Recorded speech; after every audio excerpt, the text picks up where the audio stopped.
So, how do you feel about death? What are your first thoughts? I guess I'd say kind of depressing, a little morbid. I would agree with you. Actually, I'm sure a lot of people would agree with that. In my movie, Expiration Specialist, my main character, Spencer Miller, agrees with that completely. The only problem is that he's a reaper in this huge death industry. It's very corporal. He has to, wear the black suit every day, choked up tie, and he'd totally get out of this job, except his father wants him to stay immersed in it. His father, Roger Miller, he's one of the best reapers in the Expiration Specialist industry. He has even made it on this, wall of death.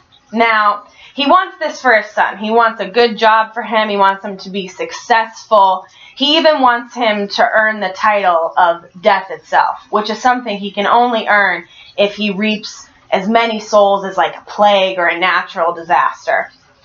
Spencer wants nothing to do with this. He wants to be human. He wants to get away from death completely. So he's very good at his job. He has to be. And one of the reports he gets is a lovely woman, and he decides that he's going to investigate her a little bit because her death report comes across as unknown, which is weird. Usually when a reaper has to reap a soul, they know what they die from. Natural disaster, car crash, something medical. Hers is coming up big and bold, unknown. So he dives into her life. She wants to become a veterinarian. She's warm, she's kind, she has a great family, lots of friends. She's infectious with her smiles and attitude. She's even going to school for an extra master's degree. So what's the worst thing he could possibly do? Get involved. He starts talking to her. They start becoming friends. He starts developing feelings for her, which is a big no-no in the death industry. You just have to do your job, punch the time clock, collect your souls, done. So he starts a relationship with her. And as he starts a relationship with her, he starts to get more and more nervous because her death is coming up soon. And he wants to figure out how to save her.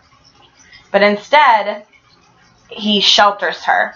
He keeps her out of harm's way. He keeps her in his apartment. It becomes this very weird sort of relationship, very controlling. And it's not the way that they started out at all. It destroys their relationship. But before he can tell her who he actually is and why he's acting this way, Spencer's father shows up. Because if Spencer isn't going to do his job, then he's going to do his job for him. He kills her. Dead. Done. Done. He kills her. And Spencer is distraught. He tries to tell his father, no, I don't want this. I don't want to be a reaper anymore. I just want to live my life. Well, his father's having none of that. And he thinks that if he kills this girl, he'll get rid of this indulgence in wanting to be human. But Spencer takes this step further.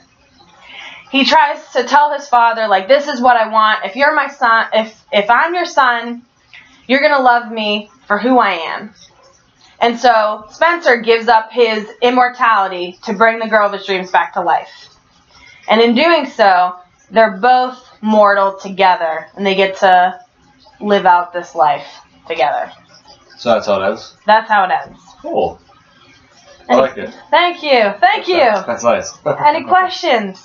Does it go into their mortal life at all, or is it kind of just end with them together just happily ever after?